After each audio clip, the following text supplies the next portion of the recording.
Okay, today's lesson is solving multi-step equations, and we're just going to build on what we did yesterday. So we're going to take equations that have variables on both sides, and we're just going to add some extra steps to them. And these are pretty much things that you've done in the past, but we're going to incorporate into solving the equations. So I'm going to do 3 examples with you, and then I'm going to let you do your daily assignment.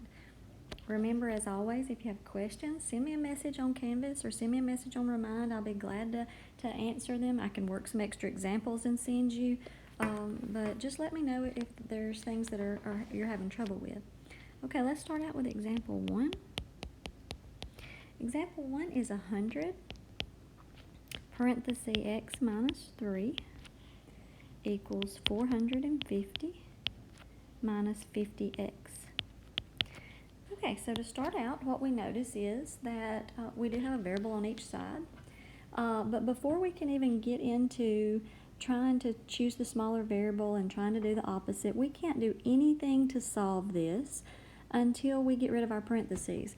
So just like in PEMDAS, when you have to do parentheses first, anytime you have an equation to solve, if there are parentheses on either side or both sides, you need to clear those parentheses up before you do any solving. And we know that when we see a number outside a set of parentheses, that means distributive property. So what that means is I'm going to take the number 100 and I'm going to distribute it. So I'm going to multiply it by the first variable or number in the parenthesis. And then I'm going to do the same thing with the last one. So 100 is going to get distributed. So it's going to get multiplied by x and it's going to get multiplied by the 3. So let's do that. 100 times x is 100x. Bring down the minus. 100 times 3 is 300. So that's 100x minus 300. Bring down your equal sign. Bring down your 450. Bring down your minus 50x. Now, once you do distributive property, before we start solving, we want to look at both sides of the equation, because when we have multi-steps, sometimes there are things that need to be simplified. On this problem, there's not. Because we know on the left side that we cannot combine the 100x and the 300 because they're not like terms. And on the right side, we cannot combine the 450 and the 50x because they're not like terms.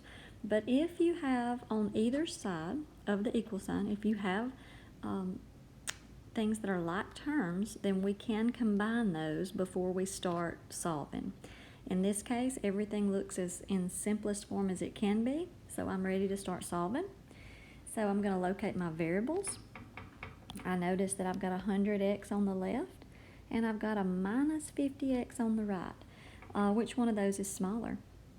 Negative 50x is smaller, that's correct. So we're going to start by doing the opposite, and we're going to add 50x to both sides.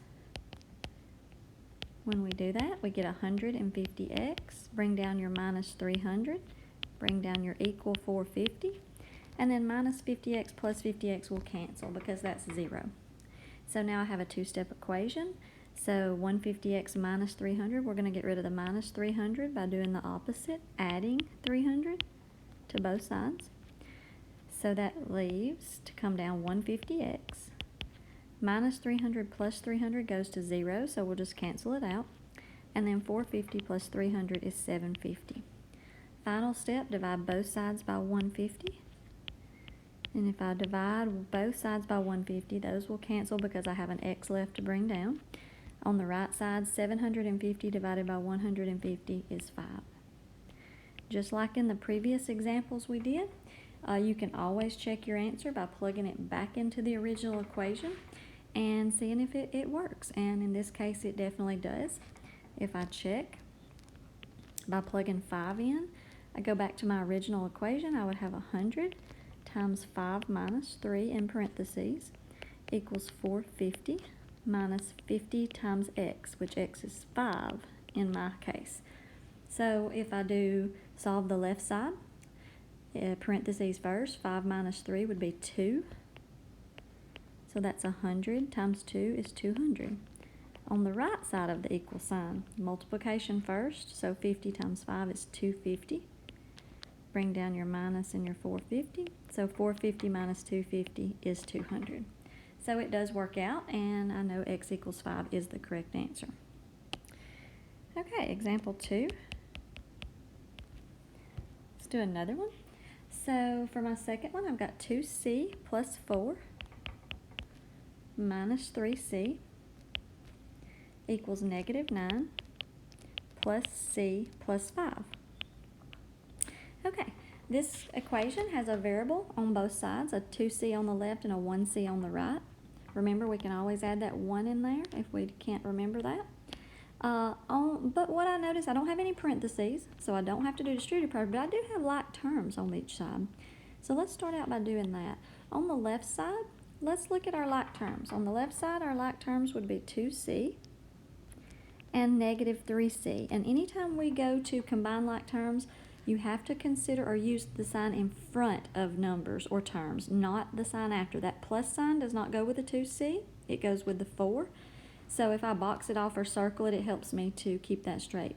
On the right side, I've got a negative 9 that is a like term with a positive 5 because they're both just numbers. So I'm going to combine, and remember on each side you have to combine just on the left side and just on the right side. Don't try to cross over. So on the left side, 2c minus 3c is negative 1c. Bring down what did not combine, which was just a plus 4. Bring that down. On the right side, let's combine negative 9 plus 5. That would be negative 4. And then bring down your plus 1c. That was not included.